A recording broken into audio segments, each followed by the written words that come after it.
asked by the STC to do what they called an assignment, which was certainly not to write a first draft of a play, but to pitch an idea with kind of supporting material of some kind. And they wanted a Gothic horror for their education program. So I went off and I read The Turn of the Screw and Dr. Jekyll and Mr. Hyde and Dracula and all these fabulous, dark Victorian stories, and I came back to them with an outline for the Splinter. And a notebook which was filled with postcards and quotes and references from fairy tales and things that sort of fed into the story that I'd come up with. And they looked at it in horror and they said, "This is way too scary for children. What were you thinking?" So I thought, oh well, that's a shame, that's that opportunity blown. But it didn't go away. It sort of stayed around, and I would go back into the company every now and then and we would have conversations about it, especially with Polly Rowe, the literary manager. And one day she and I were talking about it and she said, well, there's this child, 5-year-old child in the play, and how would you cast her? Like, how would you solve that problem? And I knew that I didn't want a real child playing the role, and I didn't want an adult being a 5-year-old. And I didn't want, another alternative would be that she never appears and the parents just talk about her and she's off stage, but she was too important a presence. So I suggested, I had in my mind that she could be a puppet, and I suggested that to Polly.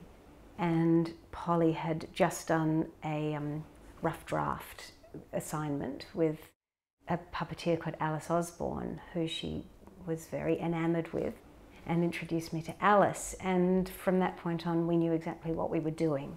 So then we brought in Sarah Goods and the residents who were the acting company involved with the, or kind of acting development company involved with the Sydney Theatre Company back then.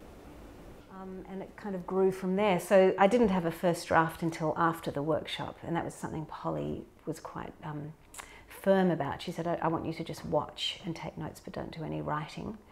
So that was good. It meant that the actors weren't second guessing the script in any way. We would just kind of drip feed them information, and Alice would come up with assignments and provocations drawn from the material that I'd given her.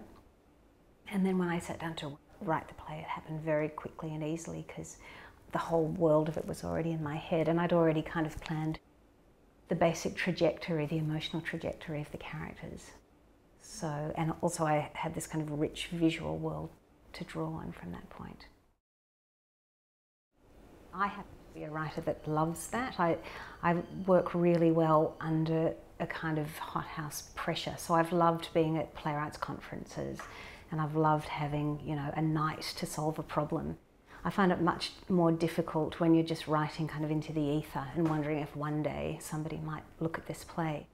But when you know that other people are depending on you, and there's this sort of, creative energy around the piece that everybody is making, I find that very inspiring. So I don't really have a problem with authorship. And I guess what I do like, though, within that is having a clearly defined role, so that ultimately decisions about anything to do with the script come back to me. I'm responsible for them, whether they're good or bad. And I wouldn't presume to tell the puppeteer, what she should do. I can certainly make suggestions and make offerings, just as the rest of the collaborators can about the script. But ultimately, I think it's quite good to have clearly defined roles so that you're responsible for the ultimate decisions that are made. I love Gothic horror in literary terms. I love Victorian literature. I love the kind of florid, palpitating language of a lot of it. And I also really love what is suggested and not explicit. And when it comes to either romantic writing or horror writing, I find that so much more intriguing when your imagination is asked to fill in the blanks. So that was one thing that I really loved about Robert Louis Stevenson and Henry James and the books that I was reading, was, what was terrifying about them was not being told what you saw when the door was flung open, but the effect that it had on the person looking into the room. So it's almost like they fill in the negative space and ask you to provide the details in the centre of the picture. And I love that. And that's consciously or unconsciously, I think, what I've tried to do in the Splinter. So much of what's scary, I think, is what the audience conjures up in their own minds. And I deliberately left a lot of mystery, also partly because I didn't want that to distract us from what the parents are going through, specifically the father. But also because I just think it's much more interesting to not have those answers given to you and not have those ends neatly tied up. So we never find out why the child was taken or by whom. We never find out what happened to her for those 9 months, and we don't know why and how she reappeared 9 months later. I know, I have it all in my mind. I have a very clear story. So that means, and I think a writer has to, you can't have ambiguity in your mind as well as in the play, because otherwise it's just full of holes and becomes insubstantial. But insubstantial. If I'd kind of laid all of those answers out for an audience, then it sort of becomes a whodunit or a Law and Order episode, rather than a kind of nightmarish, paranoid fantasy. We did look a lot at what suspense is during rehearsals and in workshops. You know, what is suspense?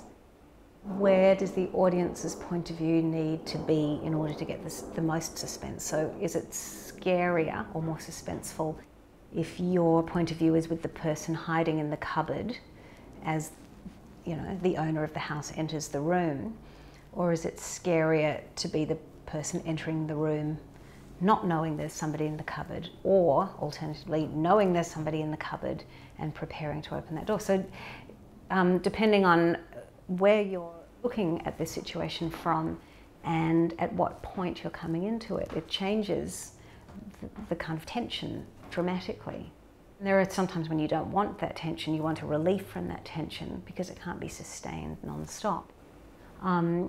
And there are certainly times when you really want to exploit that. So we did play with that. And you know, there are, just to give you an example, we have this little puppet who plays Laura, the child, in the play. And there was a very clear decision made by the director that when she first appears, we don't see her face.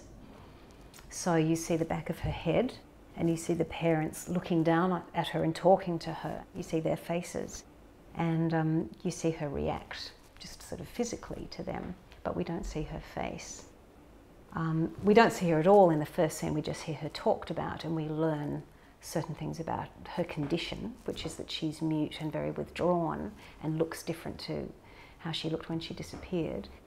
But then little by little more is revealed about her. So the third scene, we do see the front of her, and then, but we still don't hear a word from her until the very last scene where she speaks for the first time. So that was something, I suppose, that obviously I wrote it in that she didn't speak until the last scene. But Sarah, the director's decision was how much of Laura we see and at what moment. A big part of this production is that Sarah, the director, and Alice Osborne, the puppeteer, were very consciously working against illustrating the text.